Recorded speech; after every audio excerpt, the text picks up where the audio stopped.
I'm a physical therapist.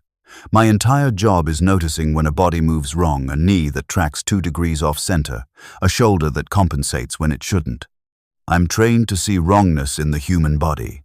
So when I tell you that my reflection has been moving incorrectly for the last 7 weeks, I need you to understand I am not guessing, I am diagnosing. My name is Cole Brannick. I work at a small outpatient rehabilitation clinic in a coastal town called Harwich, about 90 minutes south of Boston.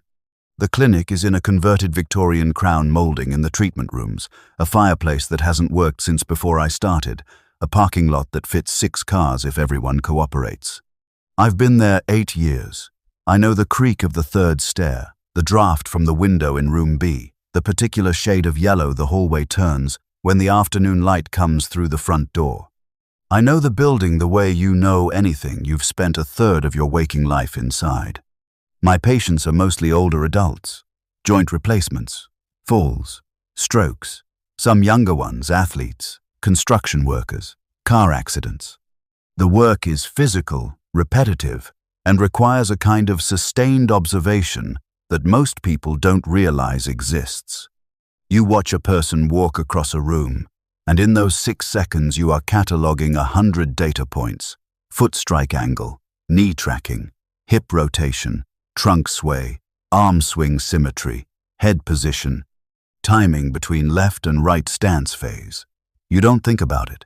Your eyes do it. You see deviation the way a musician hears a wrong note, automatically, before conscious analysis catches up. I mention all of this because it matters. What I noticed in the mirror was not a feeling. It was not a vibe, not a hunch, not a creepy sensation. It was a clinical observation, made by someone who has spent the better part of a decade learning to detect when a human body is doing something it shouldn't. The first discrepancy was on a Wednesday morning in early March.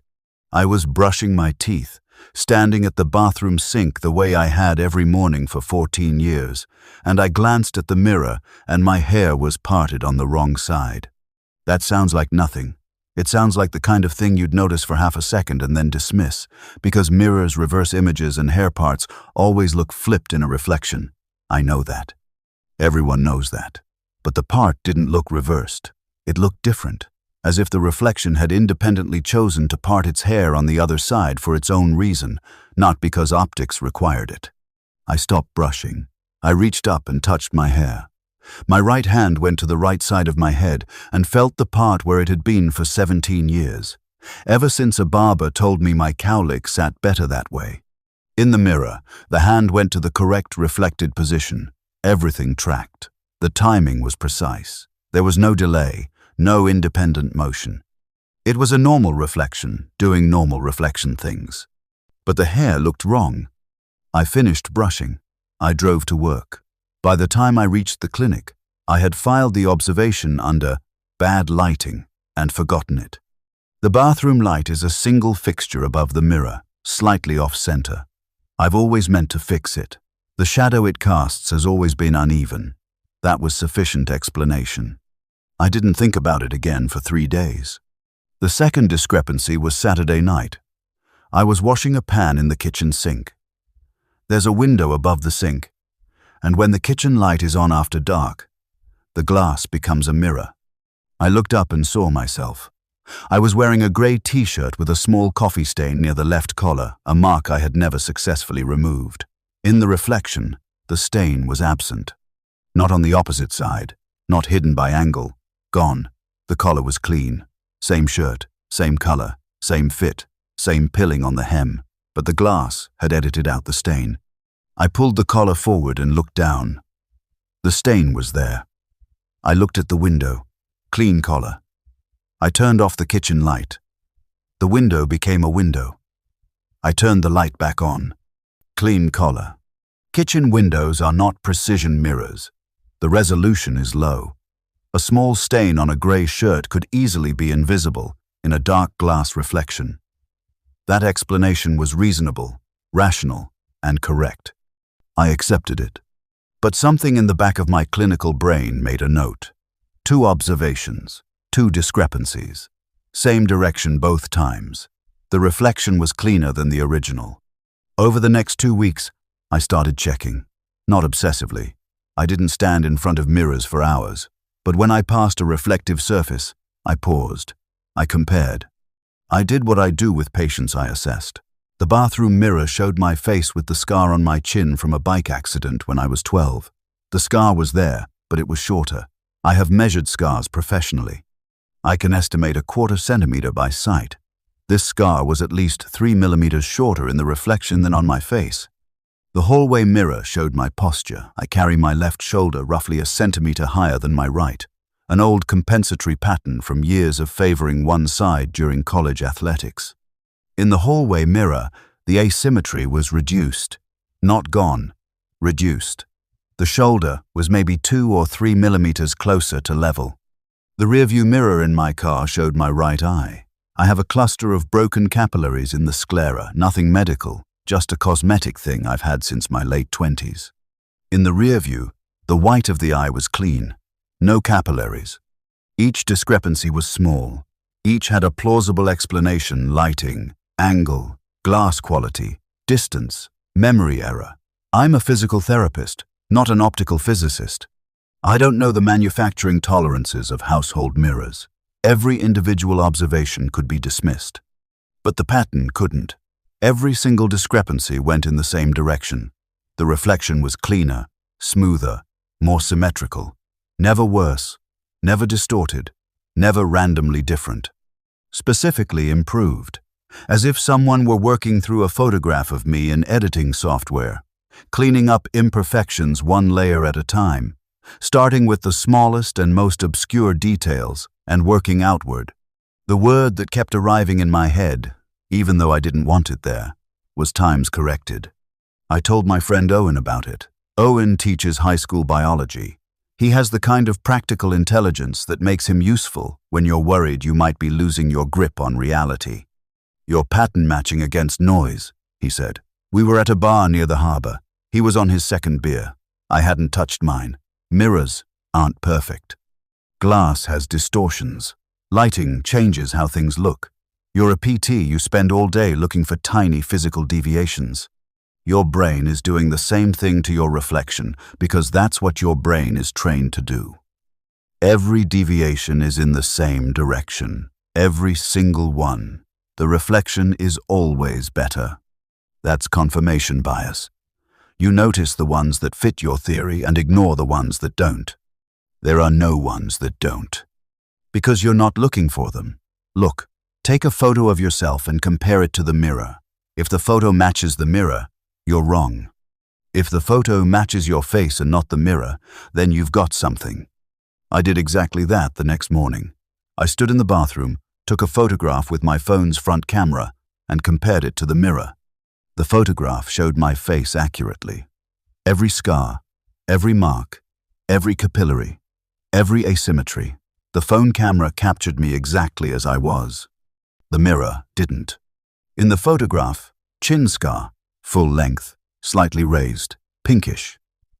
In the mirror, chin scar, shorter, flatter, nearly invisible. In the photograph, nose with a visible bump from a fracture in graduate school. In the mirror, nose, straight. The kind of nose I would have had if the basketball had missed my face. In the photograph, left shoulder visibly higher than right. In the mirror, shoulders nearly level. Same person, same room, same second. The camera saw one thing, the glass saw another, and the glass version was better every single time. I started taking comparison photos every morning. I kept them on my phone in a folder I named with a period so it wouldn't show up in my gallery. Over the course of 2 weeks, I built a dataset. 14 days of photographs, each one paired with a written observation of what the mirror showed versus what the camera captured. The data was consistent. The mirror was diverging from reality at a slow, steady rate. The corrections were becoming more visible, not faster, but larger.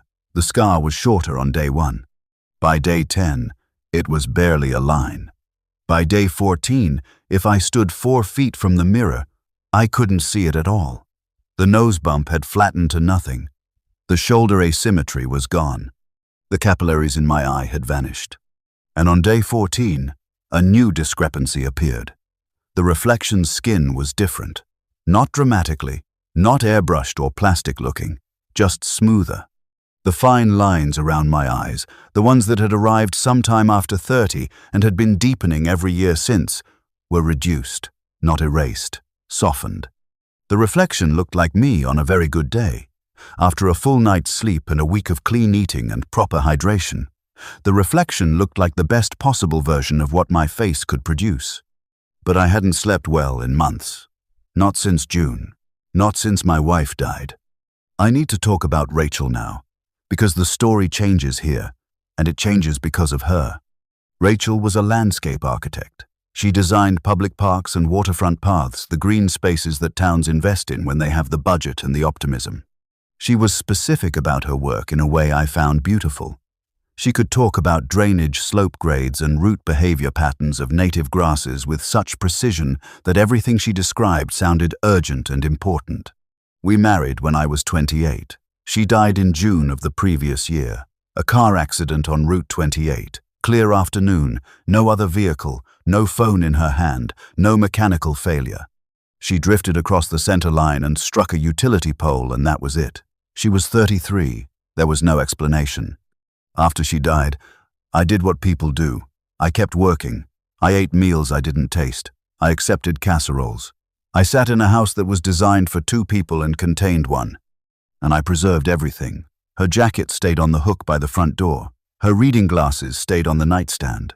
Her coffee mug stayed in the dish rack, washed but never put away, because putting it away would mean deciding where it belonged now that her hand would never reach for it again. I kept every object. I maintained every arrangement. The house became a museum of our shared life, curated by grief and maintained by the specific stubbornness of a man who believed that keeping things in place was the same as keeping her close. Owen said I was stuck. A therapist I saw 4 times said complicated grief. My mother said time. Everyone had a word for what I was. None of the words changed the weight of the house, or the silence of the evenings, or the particular cruelty of reaching across the bed at 3 a.m. and finding nothing. The reflection began incorporating Rachel approximately 6 weeks after I first noticed the hair part. It was a Sunday morning in mid-April. I was in the bathroom. I looked at the mirror. The corrected face looked back smoother, straighter, calmer. But this time, the shirt was wrong. I was wearing a white undershirt. The reflection was wearing a blue Henley. Specifically, the blue Henley Rachel had given me for my birthday 2 years before she died. I still owned it. It was in my dresser. I hadn't worn it since the funeral because she had picked it out, and wearing it felt like pressing on a bruise. But the reflection had put it on, casually. The way you put on a shirt your wife gave you because you like it and she's in the next room, and the morning is normal and no one has died. I looked down. White undershirt. I looked at the mirror. Blue Henley. I went to the dresser. The Henley was there, real, physical, cotton, slightly faded. I brought it to the bathroom and held it up next to my torso. In the mirror, I was now holding a white undershirt. The reflection had reversed the exchange. Whatever I held, it held the opposite. Whatever I wore, it wore the alternative. But not randomly Rachel's choices. The Henley was her gift. The reflection was dressed by a life where her preferences still operated, where her taste still shaped the routine, where the small domestic decisions she used to make were still being made by someone. I put the Henley on. In the mirror, I wore the undershirt. I took it off. In the mirror, I wore the Henley. We were out of sync. Same wardrobe. Never at the same time. Like 2 people sharing a closet in alternating shifts, occupying the same life, but never overlapping. I sat on the edge of the bathtub, heart rate elevated, adrenaline in my forearms. Sympathetic nervous system activation. I recognized it clinically, which was the only thing keeping me from recognizing it emotionally. I breathed. I counted. I waited. When I stood up and looked again, the reflection matched. White undershirt. Both of us. As if the discrepancy had never happened. But the Henley was in my hand, warm from my body, and the mirror showed both my hands empty. That was the first time I understood that the reflection could lie. Over the following week, the corrections expanded beyond my body. Tuesday night, The kitchen window showed the room behind me, but Rachel's coffee mug was missing from the dish rack. The rack held my dishes, and nothing else. In reality, the mug was exactly where it had been for 11 months. In the glass, someone had put it away. Wednesday, the television screen, dark and glossy, reflected the living room. Rachel's jacket was not on the hook. In reality, I could see it over my shoulder. In the television's surface, the hook was empty. Thursday, the glass front of a picture frame in the hallway reflected a section of the bedroom visible through the open door. Rachel's reading glasses were not on the nightstand. In reality, they were there. I had dusted around them that morning. The reflection was cleaning house. Not my body, my life. It was removing Rachel's objects from the reflected world, one by one, the same way it had removed my scars. Systematically, carefully. Starting with the things I looked at least, and working toward the things I looked at most. It was editing the evidence of her out of every reflective surface in my home. In the reflected world, someone had mourned properly. Someone had moved on. Someone had put the mug in the cupboard, and the jacket in the closet, and the glasses in a box, and had chosen their own clothes in the morning without checking what a dead woman might have preferred. The reflection showed a man who had healed, and I understood, with a nausea that had nothing to do with my stomach, that the reflection's version of healing meant the same thing as disappearing. That recovering from Rachel meant becoming someone who showed no evidence of her. That moving on meant moving her out.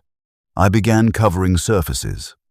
I started with the bathroom mirror, a towel, secured with binder clips. Then the hallway mirror, a blanket. Then the television, a bedsheet. Then, room by room, everything that could return an image. The kitchen window got curtains I'd never used.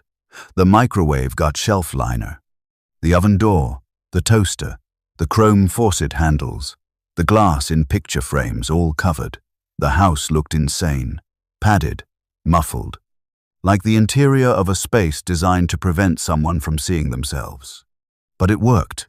With every surface covered, the corrections had nowhere to appear. The house was mine again. Rachel's things were where I had left them: jacket, mug, glasses, all present, all real, all undisturbed by whatever had been editing them out of the glass. I went 5 days without seeing a single reflection. I brushed my teeth without looking up. I drove to work, using only side mirrors aimed at the road, not my face. I avoided the clinic restroom and used the one at the coffee shop down the street, which had no mirror. I navigated by feel and memory, the way people dressed themselves for centuries before mirrors existed. On the 5th day, I came home and the towel was on the bathroom floor. The binder clips were still attached to the towel's edge. They had not come loose. The towel had been deliberately removed. The mirror was exposed. I did not look at it. I clipped the towel back. The hallway blanket was also on the floor. I replaced it. The living room sheet had been pulled aside, exposing a sliver of dark television screen. I fixed it. The kitchen curtain was open, an 8-inch gap where the fabric had been pulled back. And through that gap, the window showed the kitchen behind me. And standing at the window, looking at me from inside the glass, was the corrected version. Smooth face, straight nose, clear eyes. Rested. Wearing clothes I did not own. A jacket I had never bought. A shirt in a color I wouldn't choose. A thin gold wedding ring on its left hand that was not my ring, had never been my ring, belonged to a history that wasn't mine. And it raised its hand. Its right hand. Same side as mine. Not reversed. Same hand. Mirrors don't do that. If I raise my right hand, the reflection raises its left. That's physics. That is not negotiable. It raised its right hand and curled its fingers slowly toward its palm. A beckoning gesture. Come here. Come closer. The way you'd signal to someone standing on the other side of a doorway. I did not move. It held the gesture. Patient. Unhurried. Its face didn't change. It didn't push. It simply waited, the way a correction waits at the end of a red pen line, not insisting. Just indicating, this is wrong. Here is what it should be. Whenever you're ready. I closed the curtain. I stood in the dark kitchen and listened to the house, the furnace, the fridge, the pipes. And underneath those sounds, something else, a slow, even rhythm, like breathing, coming from behind every covered surface. As if the sheets and towels and shelf liner were holding back something that was pressing gently against them from the other side, not trying to break through, just breathing, waiting. The next morning, I called a contractor named Bill. I told him I wanted every mirror in the house removed. He didn't ask why. He said he could come Tuesday.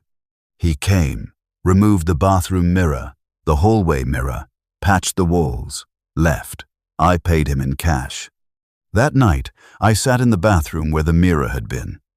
The wall was a rectangle of slightly different paint. I brushed my teeth and did not see myself, and it was the most peaceful 90 seconds I had experienced in months. Then I looked at the faucet. The chrome was covered in shelf liner, but there was a bead of water sitting on the metal just below where the adhesive hadn't sealed a 1/4-inch droplet, barely a surface, barely anything. But in the bead, I could see a face. Not in detail, not with resolution, just the suggestion of features, a smudge of color and shape that contained more information than a 1/4-inch of water should be able to hold. And the features were smooth, and they were smiling. I wiped the bead away. I dried the faucet. I pressed the liner down. But I understood then that covering surfaces was not a permanent solution. The correction didn't need a mirror. It didn't need a window or a screen. It needed any reflective plane, any surface that could return light. And water was everywhere. Condensation on a glass, dew on a car hood, rain puddles, a wet countertop, the surface of coffee in a mug. And then the thought I did not want to have. The human cornea is a reflective surface. You can see yourself in someone else's eye if you're close enough. It's called a Purkinje image. A tiny, inverted reflection, but a reflection nonetheless. If the correction could live in a bead of water on a faucet handle, it could live in the curved, wet surface of a human eye. I began avoiding eye contact. Not dramatically, I kept my gaze at people's foreheads, their chins, the space just past their ears. Most didn't notice. A few patients seemed slightly uneasy, the way people get when something about an interaction is off, but they can't identify what. 2 weeks after I removed the mirrors, something happened at the clinic that changed my understanding of what the correction was. I was running a balance assessment with a patient named Dolores, 71, hip replacement, 6 weeks into recovery. Sharp and direct in the way that people get when they've decided politeness is no longer mandatory. We were using the full-length mirror on the treatment room wall. I stood behind her, watching her hips for compensatory tilt during single-leg stance. "You look different in the mirror," she said. My hand stopped. "Different how?" "Friendlier, more relaxed. You always look so tense in person, Dr. Brannick, but your reflection looks happy." I looked at the mirror. The corrected version stood behind Dolores, hands in coaching position, posture straight, face arranged in a warm, genuine smile. I was not smiling. I could feel my own expression, focused, professional, neutral, taut, with the specific tension of a man who has not slept properly in months. But the reflection was smiling the way I used to smile when patients hit milestones, the way I smiled before Rachel. "Maybe the mirror's being generous," I said. "Aren't they all?" Dolores said, and returned to her exercise. But the implication sat in my chest like a stone. Someone else had seen it. An independent observer, with no knowledge of what I'd been experiencing, had looked at my reflection and noticed that it did not match me. The discrepancy was not in my perception. It was in the glass. After Dolores left, I stood in the treatment room alone. I dragged a table in front of the mirror. I covered it with a sheet, but I kept thinking about what she had said. "You look different in the mirror. Not better, not worse, different." The reflection was no longer a distorted copy of me. It was becoming a separate entity, one that shared my shape but operated independently, made its own expressions, wore its own clothes, lived in its own version of the rooms I occupied. And it was performing for other people. That was the part that frightened me more than anything else. The correction wasn't just editing my image for my eyes. It was projecting a better version of me that other people could perceive. Dolores saw a man who looked happy. What else was it showing her? What was it showing my other patients? My receptionist, Owen, the barista at the coffee shop, every person who glanced at a window or a screen or a puddle while I was in frame. Was the corrected version building a reputation? I started paying attention to how people treated me, and what I noticed was subtle but unmistakable. People had started being warmer. The receptionist, who had been professionally distant since Rachel's death, the careful politeness people maintain around grief that has lasted too long, had begun joking with me again. A patient I'd been treating for months, who had always been cordial but reserved, told me I seemed like I was doing better. Owen, during our weekly dinner, said I looked less wrecked. No one was reacting to me. They were reacting to the reflection. They were responding to the version of me they saw in every reflective surface, the rested, healed, smiling version. The version that had moved on. The version that no longer carried Rachel in every line of its face.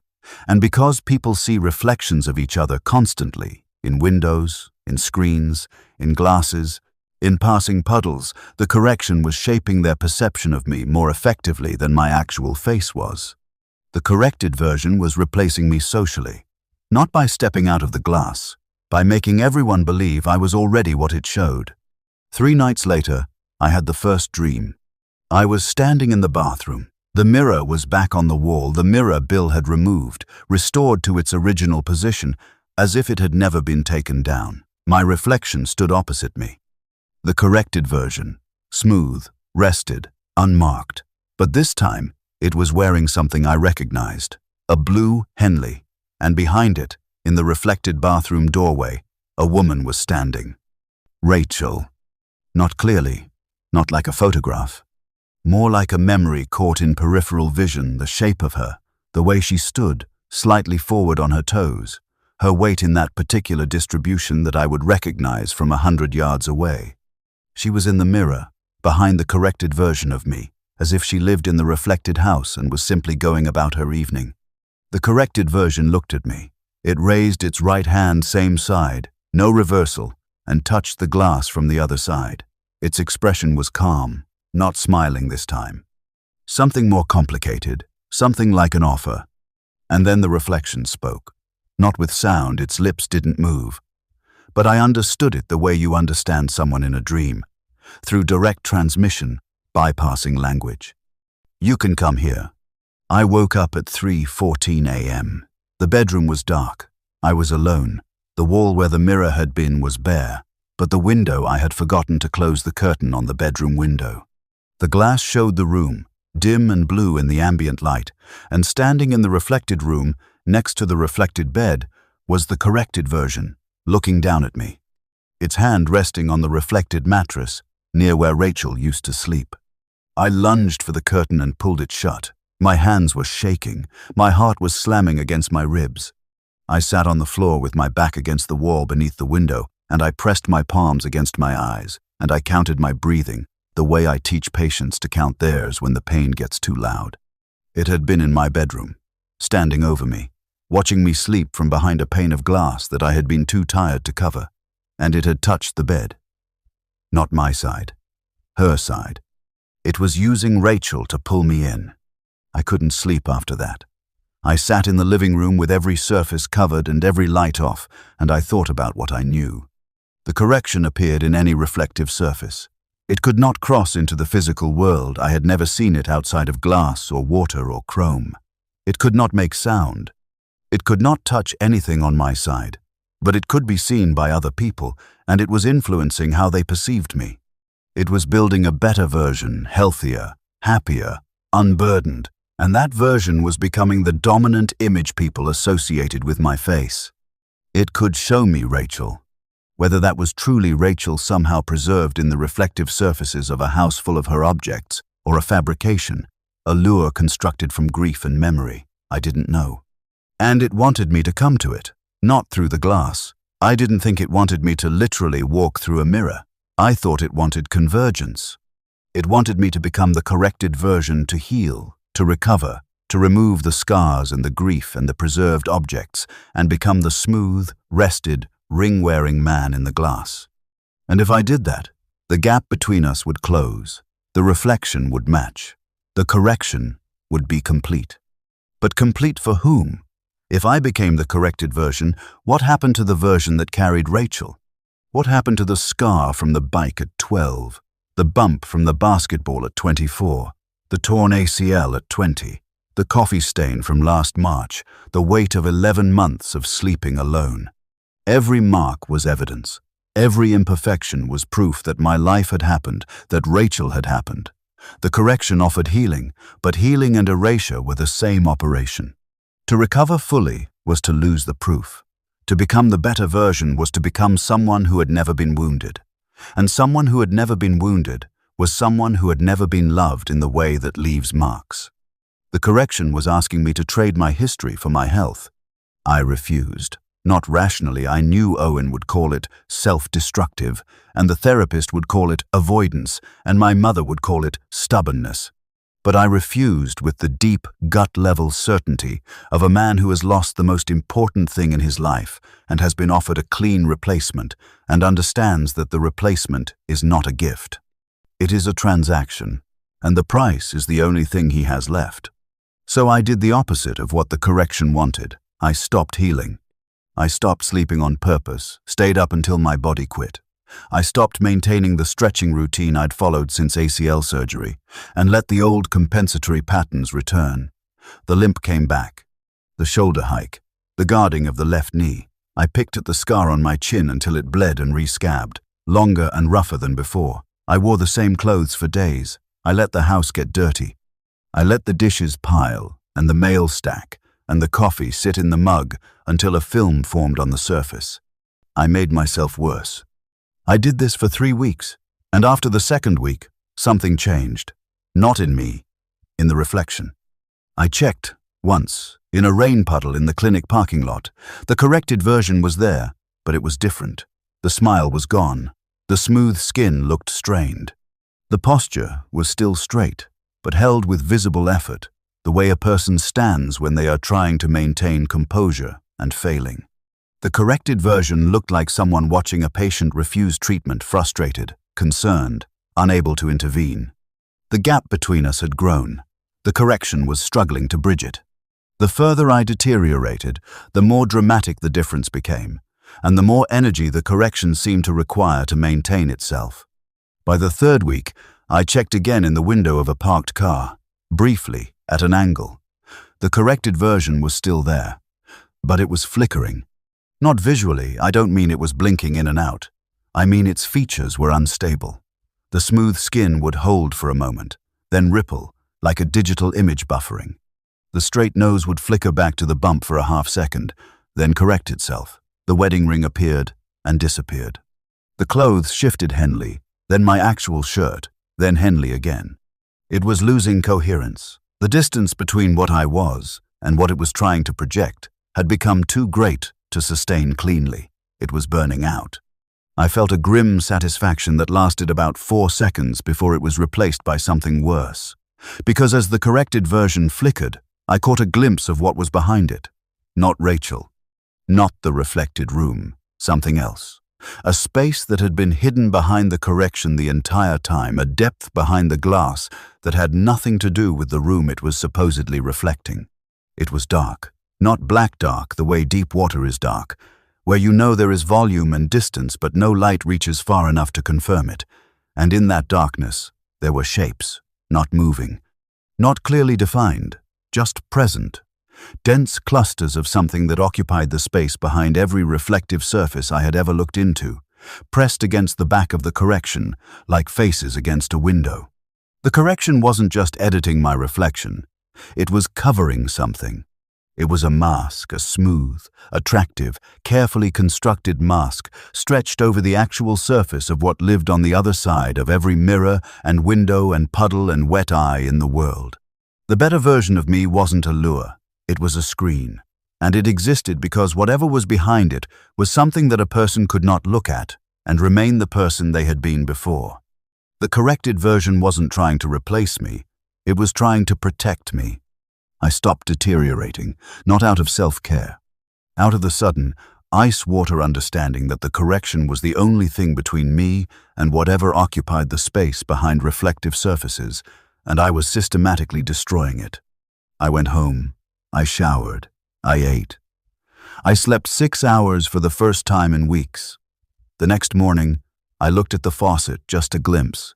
In a bead of water I let form deliberately. The corrected version was there, stable, smooth, smiling faintly. The darkness behind it was gone, or hidden, or covered again. The mask was back in place.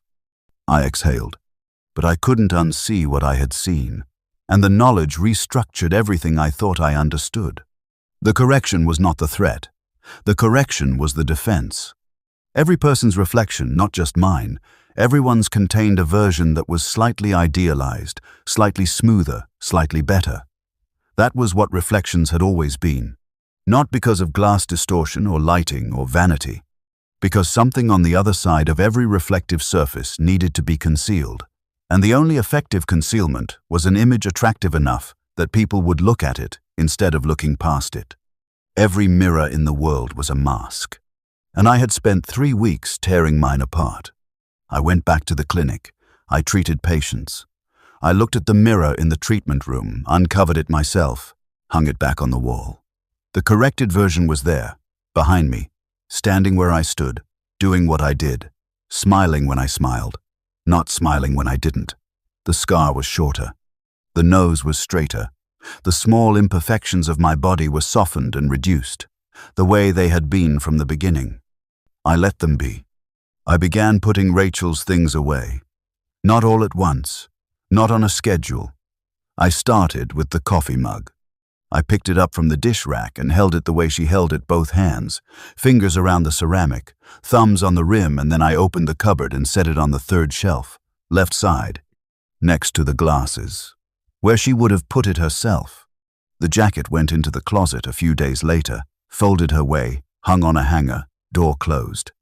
The reading glasses went into a box with a few other things, her sight plan notebook, a scarf, a pair of earrings she wore the day we met. I kept the box in the bedroom, closed. Accessible but not displayed. I started sleeping in the center of the bed. Each thing I put away, each small act of moving forward, brought the reflection closer to matching me. The gap narrowed. The scar in the mirror grew back, slowly, not to full length, but closer. The nose regained the shadow of a bump. The capillaries ghosted back into the eye. The reflection was meeting me halfway.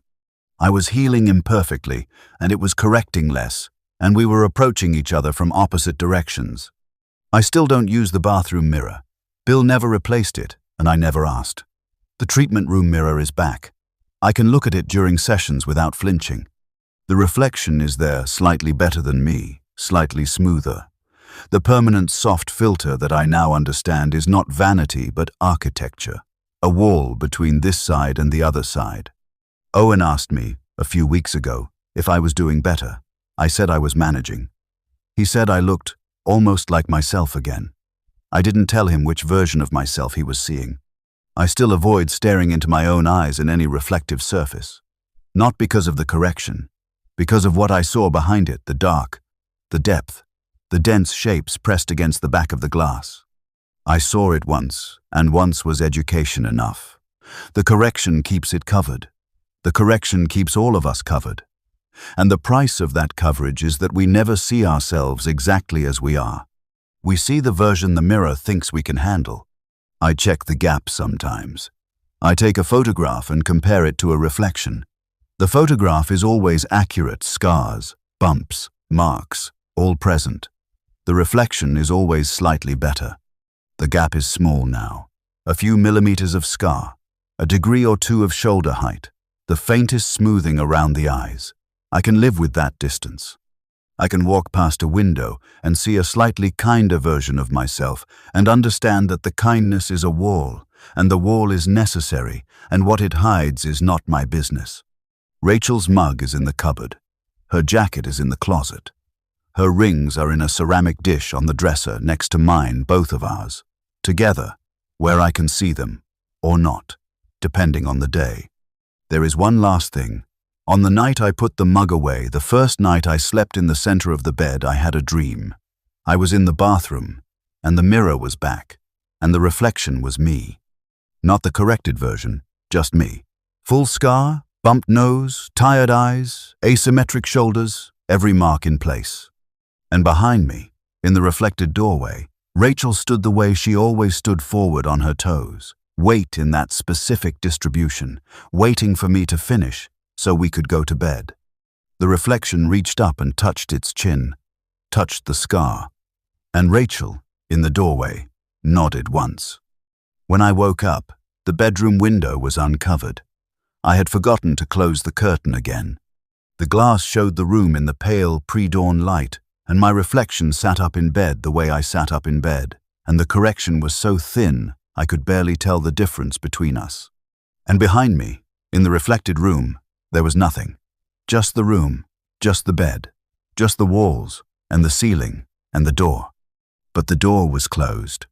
And in reality, the door was open. I don't know what's on the other side of that door.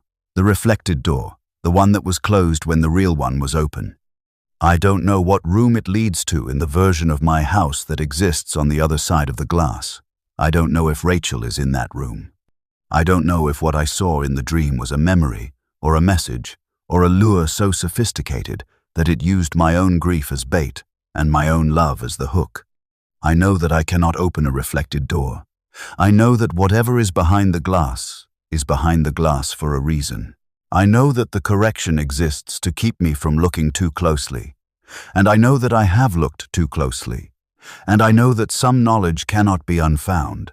I keep the bedroom curtain closed now, every night, without exception.